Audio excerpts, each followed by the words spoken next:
So hello friend, welcome to my channel. आप सभी का स्वागत है मेरे ई कॉमर्स चैनल में। आज एक नया दिन, आज बहुत सारे कमेंट के साथ वीडियो को शुरू करते हैं। वीडियो को शुरू करने से पहले wish you happy new year सभी को, आप सभी व्यूअरों को मेरी तरफ से wish you happy new year. आने वाले साल काफ़ी अच्छा हो और हम इसी तरह काफ़ी सेल के साथ, ग्रोथ के साथ आगे बढ़ते रहें। और आपको कुछ भी क्वेश्चन, कुछ भी सुझाव हो आप मुझे दे सकते हैं, या ई कॉमर्स के रिलेटेड हमें हमारा कुछ भी क्वेश्चन क्वेरी हो हम पूछ सकते हैं या रिजोल्व कर सकते हैं एक दूसरे के साथ बैठ के। कुछ चीज़ें मुझे भी समटाइम पता नहीं होता है, काफ़ी सारे सेलरों के साथ कांटेक्ट करके बातें करके मुझे भी कुछ चीज़ें पता चलता है। और अभी हमारा 1000 सब्सक्राइबर पूरे होने वाले हैं। अभी तो मेरे पास सिर्फ 800 करीब सब्सक्राइबर हैं। तो मैं आप सभी व्यूअरों को मैं ये बताना चाहता हूँ कि आप आज मैं उन सारे कमेंट को लेने वाला हूं जो आप सभी ने मुझे पिछले वीडियो में आप सभी ने मुझसे पूछा था। तो चलिए बिना किसी देरी से हम सारे कमेंट को पढ़ते हैं और एक एक करके जवाब देंगे। तो सबसे पहले मैं कमेंट पढ़ना चाहूँगा। काफ़ी सारे लोगों का कमेंट आया है, मैं कुछ कमेंट मैंने लिया हुआ है। अगर किसी का कमेंट छूट जाता है तो मुझे इस वाले वीडियो में आप इसके नीचे कमेंट कर दीजिएगा ताकि मैं उस पर्टिकुलर कमेंट को उठा सकूं। और काफ़ी सारे लोगों का क्वेश्चन है कि मुझसे कैसे कांटेक्ट करें, मेरा नंबर क्या है। तो मैं आप सभी को बता रहा हूँ कि मैं इंस्टाग्राम पे ऑलरेडी हूँ, तो आप मुझे वहाँ पे रिक्वेस्ट भेज दीजिए, आप मैसेज करिए, मैं वहाँ पे आपसे कंटिन्यू बातें करूँगा, कोई सुनिए।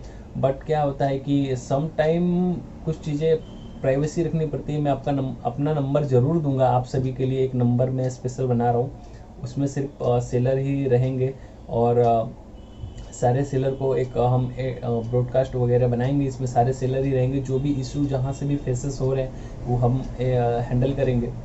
सो अब ये सब बातें को हम थोड़ा सा पीछे रख के, ये सारे कमेंट है जो आप सभी लोगों ने मुझसे किया है, तो एक एक करके पढ़ते हैं और उसका रिप्लाई देने की कोशिश करता हूँ। पहला क्वेश्चन आया है कि वाघाशिया करके हैं, इनका क्वेश्चन आया है कि सर ज़्यादा रिव्यू कैसे पाएँ।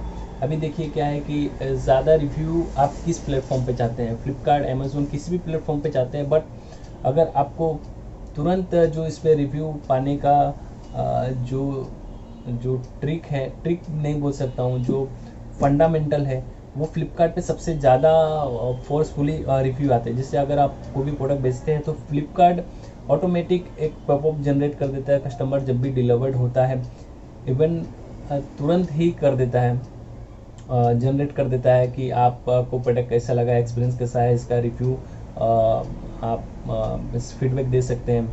ऐसा करके कस्टमर को एक पॉपअप खुल जाता है। लेकिन यही चीज़ अमेज़ोन में 1 वीक हो जाने के बाद वो पॉपअप आता है। तो एज़ कम्पेयर फ्लिपकार्ट और एज़ कम्पेयर अमेज़ोन में सबसे ज़्यादा फीडबैक आने की चांसेस होता है फ्लिपकार्ट पे। रिव्यू की बात करते हैं। अब बात, आपने ये क्वेश्चन पूछा है कि सर ज़्यादा रिव्यू कैसे लाएं। अब देखिए, ज़्यादा रिव्यू आपको ऐसे आ सकता है, जैसे आप एक कोई फॉर्मेट तैयार कर लीजिए।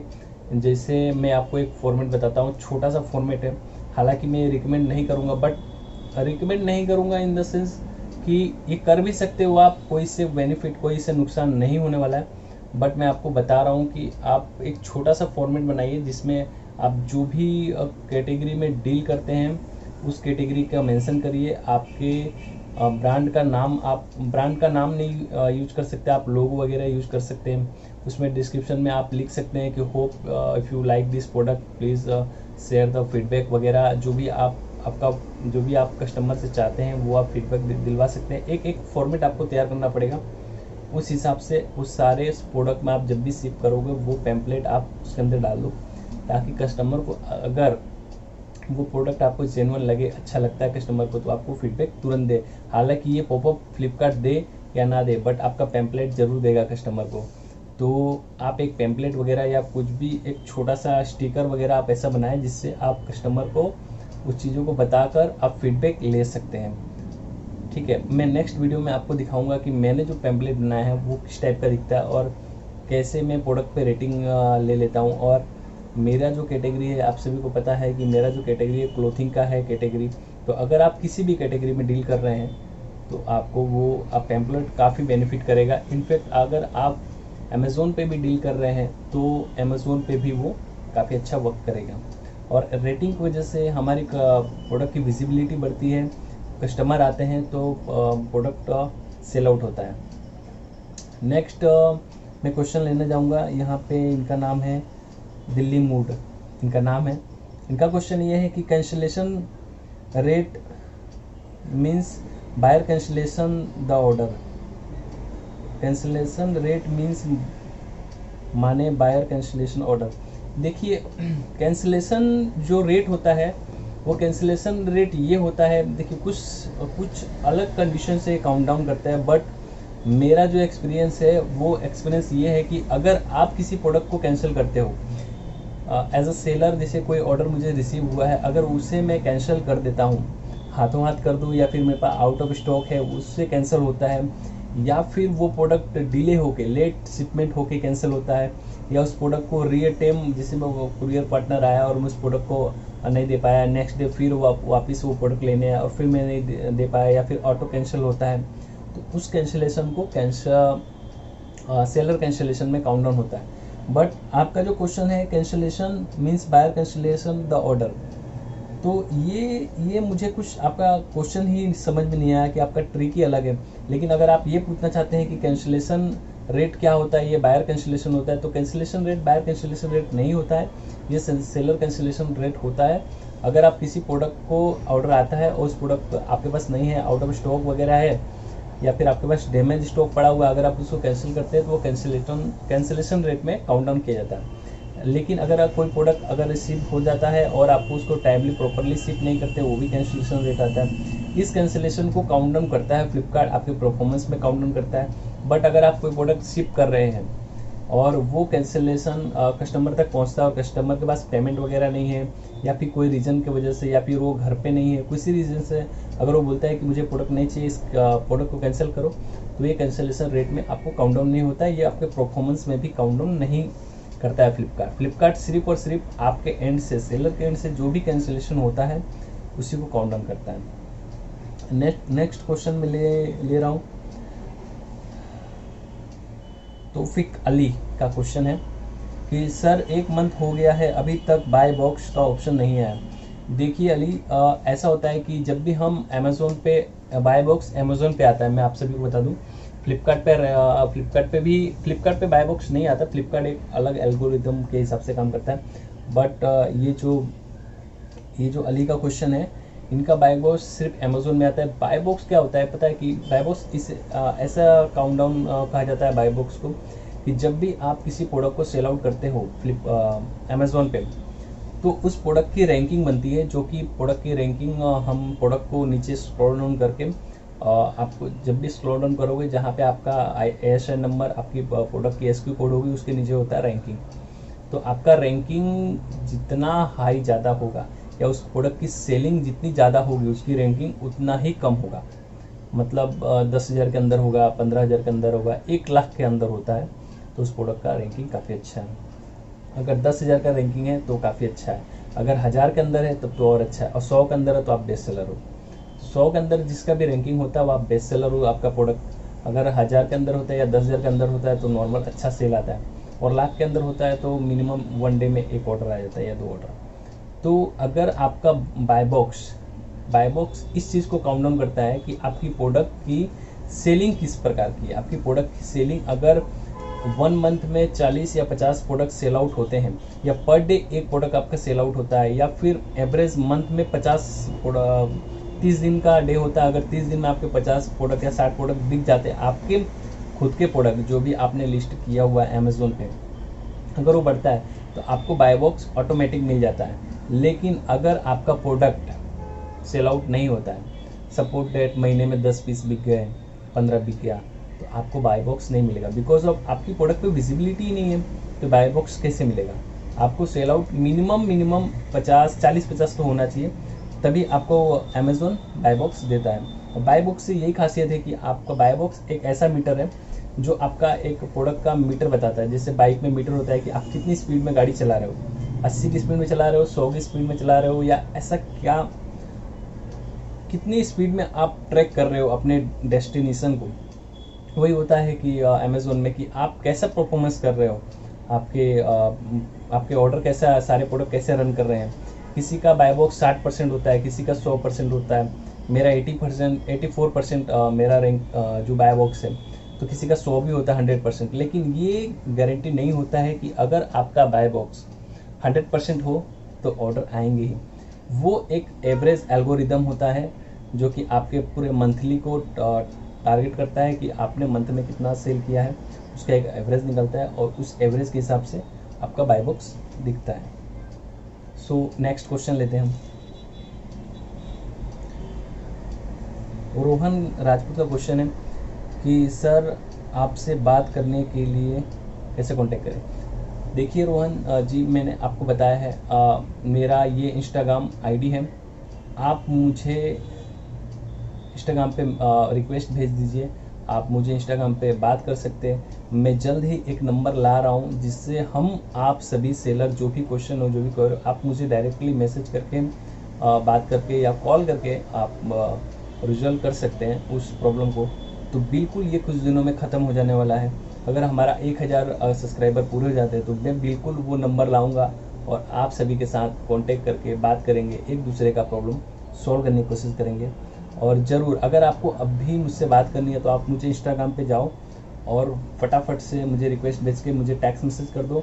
मैं एक्टिव रहता हूँ, आप सभी को जवाब दूंगा। मेरे साथ काफ़ी लोग हैं जो बातें होती रहती है, उनसे कि प्रॉब्लम को मैं रिजॉल्व करने की कोशिश करता हूँ। तो आप मुझे रिक्वेस्ट भेजकर मैसेज भेज कर आपका जो भी प्रॉब्लम है मुझे इंस्टाग्राम पे भी शेयर कर सकते हैं। दूसरा है, इनका नाम ही अजीब है, आज का ताज़ा खबर, मतलब ये कोई न्यूज चैनल वाले हैं। कौन से कैटेगरी में प्रोडक्ट को बेचें। देखिए आपका नाम तो मुझे पता नहीं, बट आपने एक मैसेज किया है कि कौन सी कैटेगरी में प्रोडक्ट बेचें। मैंने एक वीडियो बनाया है जिसमें आपको कौन से कैटेगरी में डील करनी चाहिए पर्टिकुलर, उसके ऊपर मैंने वीडियो बनाया हुआ है। बट मैं आपको वापस से बता देता हूँ कि अगर आप कहीं पर भी हो, या आई थिंक मैं जैसे बता रहा हूँ, मैं गुजरात में हूँ, तो गुजरात में कपड़ों साड़ियाँ का काफ़ी डिमांड होता है, इसका उत्पादन काफ़ी बड़े लेवल पे होता है। तो अगर आप गुजरात में हो तो आप क्लोथिंग कैटेगरी में डील कर सकते हो, लाइक साड़ीज़ हुआ, लहंगे हुए, या फिर कुर्तीज़ हुई, इसमें काफ़ी अच्छे से डील कर सकते हो। अगर आप मुंबई साइड के हो या दिल्ली साइड के हो तो वहाँ पे ज्वेलरी आप काफ़ी अच्छे रेट में, चीपेस्ट रेट में ज्वेलरी मिलता है, तो उसमें डील कर सकते हो आप। अगर आप दिल्ली साइड के हो तो इलेक्ट्रॉनिक्स वगैरह जो ईयरफोन होते हैं, जो हेडफोन होते हैं, वो काफ़ी चीपेस्ट रेट में होते हैं, तो आप वहाँ से डील कर सकते हो। आप यूपी और बिहार के साइड से अगर आप डील करते हैं तो आप वहाँ पे हैंडलूम काफ़ी लेवल पे वर्क करता है, तो हैंडलूम के जो भी प्रोडक्ट है आप वहाँ पे सेल आउट कर सकते हैं। अगर आप मतलब आप ये सोच के देखो कि आप किस स्टेट में हो और वहाँ पे कौन सी ऐसी चीज़ है जो चिपेस्ट रेट में हम पूरे इंडिया को प्रोवाइड करवा सकते हैं। तो मैं यही बोलना चाहूँगा कि आप जिस भी स्टेट में हो, आप उस स्टेट की चीज़ों को आप लाओ और ऑनलाइन प्लेटफॉर्म पे लाओ और आप सेल आउट करो। अच्छा सेल भी होगा और कैटेगरी किसी से पूछने की ज़रूरत भी नहीं होगी आपको, और काफ़ी प्रॉफिट भी होगा। उसके बाद एक और क्वेश्चन है, धनंजय कुमार का क्वेश्चन है। उन्होंने पूछा है मीशो पे पीडी सेल करना कैसा रहेगा एज पर योर एक्सप्रेशन। देखिए मीशो एक ऐसी वेबसाइट है जो रीसेलर वेबसाइट है, मीन्स उस पर रीसेलर काफ़ी है, काफ़ी मतलब मीशो ऐसा बोलता है कि हमारे पास 1 करोड़ रीसेलर है। अगर 1 करोड़ रीसेलर है, सपोर्ट दैट मैं एक रीसेलर हूँ और मेरे साथ 100 कस्टमर जुड़े हुए हैं, मैं एक रीसेलर हूँ, मेरे साथ 100 कस्टमर जुड़े हुए हैं, तो अगर मीशो के पास 1 करोड़ रीसेलर है तो समझो 1 करोड़ रीसेलर के पास अगर हर एक किसी के पास 100 कस्टमर है तो मीशो के पास ऑलरेडी 100 करोड़ कस्टमर है, समझ रहे हो आप। तो मीशो एक काफ़ी अच्छा प्लेटफॉर्म है, हालांकि मैं भी डील करता हूँ, काफ़ी चीपेस्ट रेट उसका कमीशन है, पे आउट आपको 15 दिन में मिल जाएगी, उसमें कोई भी मगजमारी है नहीं, गोल्ड है कि सिल्वर है कि ब्रॉन्ज है, उसमें कोई ऐसा प्रॉब्लम नहीं है अमेजोन जैसा कि आप प्राइम हो या फुलफिलमेंट काम करते हो या फिर आप एक नॉर्मल सेलर हो, भेदभाव नहीं है। जो ये बड़ी बड़ी कंपनियां हैं, इस पे ऐसा नहीं बोल सकता हूँ भेदभाव है, हालांकि सब लोग अपने मेहनत से ट्रिक से सब ऊपर आते हैं। अगर आपका एश्योर है, अगर आप नए सेलर हो, आप ब्रोंज में काम कर रहे हो, तो जाहिर सी बात है जो एश्योर में काम कर रहे हैं या फिर जो सिल्वर वाले जो भी सेलर है, उससे कम ही ऑर्डर आएगा, उससे कम ही आपको बेनिफिट मिलेगा। बट मीशो में ऐसा कुछ नहीं है। मीशो में अगर आप सेल आउट करना चाहते हो तो आप डायरेक्ट मीशो में जाओ। आपका रेट जेन्युइन होना चाहिए, रेट सबसे चीपेस्ट रहना चाहिए, सबसे सस्ता रहना चाहिए। आप उसमें एक अच्छा सेलर बन के निकल के आओगे। और पेमेंट वगैरह काफ़ी अच्छा है। बीच में मीशो थोड़ी डगमगा गया था, हालांकि डगमगाना वाला नहीं बोलूँगा, बट फिर भी बीच में थोड़ी सी ऐसा एक लहर चली थी कि मीशो वगैरह ग्लो रोड 100.01 करके वेबसाइट है, वुपलर करके वेबसाइट है, ये मतलब थोड़ा सा ऐसा चला था। बट इन सारी वेबसाइटों से मीशो काफ़ी अच्छा है। जैसे मैं अगर बोलूँ कि ग्लो रोड है, फिर वुपलर है, 100.01 है, इन सभी से बेहतरीन है मीशो। तो आप मीशो पे काम कर सकते हो बेझिझक। लेकिन मुझे ये समझ में नहीं आया मेरे भाई कि आपने लिखा है कि मीशो पे पीडी सेल करने कैसा रहेगा। पीडी में समझ नहीं पा रहा हूँ, क्या आप पेन ड्राइव की बात कर रहे हो? पीडी में नहीं समझ पा रहा हूँ। तो प्लीज़ इस वीडियो के कमेंट में, अगर आप मेरा वीडियो देख रहे हो तो इस वीडियो कमेंट में मुझे पूछ लेना कि पीडी क्या होता है। मुझे तो पता नहीं, क्या पता आप कुछ ब्रास के आइटम में ज्वेलरी वगैरह की बात कर रहे हो। सो अगर आप बात कर रहे हो तो प्लीज़ मुझे कमेंट में मुझे बताना कि किस बारे में आप बात करना चाह रहे हैं धनंजय कुमार जी। एक और है, सुपर मैक्स कलेक्शन ने मुझे क्वेश्चन किया है कि सर सस्पेंड अकाउंट कितने दिन में खुलता है अमेज़ोन का, प्लीज़ बताएं। देखिए सुपर मैक्स जी, मैं आपको बताना चाहता हूं कि अगर आपका अकाउंट सस्पेंड हो चुका है अमेज़ोन पे, तो 99% जब तक आप सेलर सपोर्ट को मेल करोगे, जब तक आपका किसी एक रीज़न की वजह से आपका अकाउंट सस्पेंड हुआ होगा। लाइक रीज़न कुछ भी हो सकता है, लाइक आपने पॉलिसी वायलेट किया हो, लेट डिस्पैच किया हो, या नेगेटिव रेटिंग आई है आपकी प्रोडक्ट पे, या किसी के प्रोडक्ट को आपने मैप कर लिया है, मैपिंग कर लिया है। तो रीज़न कुछ भी हो सकता है, बहुत सारे रीज़न है। या फिर आपको क्वालिटी ख़राब की वजह से आपको सस्पेंड कर दिया गया, या फिर आप एक फ्रॉड सेलर हो, किसी बड़ी ब्रांड का कंपनी आप चीपेस्ट रेट में बेच रहे हो, कुछ भी हो सकता है। लेकिन उसका सबसे अच्छा सोल्यूशन ये है कि आप एक जो भी आपके जिस रीज़न से आपका अकाउंट सस्पेंड हुआ है, उस रीजन के ऊपर आपको प्लान ऑफ एक्शन बनाना पड़ता है कि आप इसके ऊपर कैसे एक्शन लेंगे। मतलब आपका क्वालिटी ख़राब है तो उसके ऊपर आप क्या एक्शन लेने वाले, कि क्वालिटी सुधारने के लिए क्या करेंगे, प्रोडक्ट को कैसे रेगुलरली डिस्पैच करोगे, आप प्रोडक्ट से कस्टमर से कैसे फीडबैक लोगे। मतलब ये कहना चाहता हूँ मैं आपको वन लाइन में आंसर, कि आपको जिस भी रीजन से फ्लिपकार्ट बोल रहा हूँ, अमेज़ोन ने जिस भी रीजन से आपका अकाउंट सस्पेंड किया है, उस रीजन से रिलेटेड आपको एक प्लान ऑफ एक्शन बनाना होगा जो 4 या 5 लाइन की होनी चाहिए। और वो अमेज़ोन की टीम को आप फॉरवर्ड करो और उनसे रिक्वेस्ट ही कर सकते हो आप कि आपका अकाउंट चालू करें। और पेमेंट का जहाँ तक रहा सवाल पेमेंट का, तो आपको 90 दिन में पेमेंट मिल ही जाता है। अगर आपका पेमेंट नहीं निकलना होता है तो नहीं निकलेगा, अगर आपका निकलना होता है पेमेंट तो 90 डेज़ में पेमेंट दे देती है, सारी कंपनियाँ दे देती है। अगर आपको ऐसा लगता है कि आपका पेमेंट नहीं आया तो आप उस बैंक अकाउंट पर जाइए और चेक करिए। अगर नहीं आता है तो कंपनी को क्लेम करो, मेल करो कि मुझे इस चीज़ का पर्टिकुलर का पेमेंट मुझे नहीं आया है, तो आपका विजुअलेशन निकल के सामने आएगा। अगर फिर भी नहीं आता है तो आप मेरा इंस्टाग्राम आईडी आप मुझे पूछिए क्या प्रॉब्लम आ रहा है, तो मैं भी शायद मैं आपका हेल्प कर पाऊँ कुछ भी। लेकिन जो आपका अकाउंट सस्पेंड हो चुका है उसके लिए तो यही एक लास्ट होप है। बट अगर कुछ पार्टी आती है, जो थर्ड पार्टी आती है, जो बोलती है कि मैं पैसे लेकर आपका अकाउंट एक्टिवेट करा दूँ, मैं आपको बता देना चाहता हूँ वो भी यही काम करने वाले हैं। अगर आपसे पैसा ले लेते और वो अगर नहीं कर पाते तो क्या गारंटी आपका अकाउंट रिकवरी होगा। तो बेहतर ये है कि अगर आपका अकाउंट बंद हो जाता है और नहीं खुलता है बहुत सारी कोशिश करने के बाद भी, तो आप एक नया अकाउंट बना लें और ये गलती दोबारा ना करें। तो उम्मीद है आपको ये वीडियो पसंद आया होगा। वीडियो देखने के लिए धन्यवाद। जय हिंद, वंदे मातरम।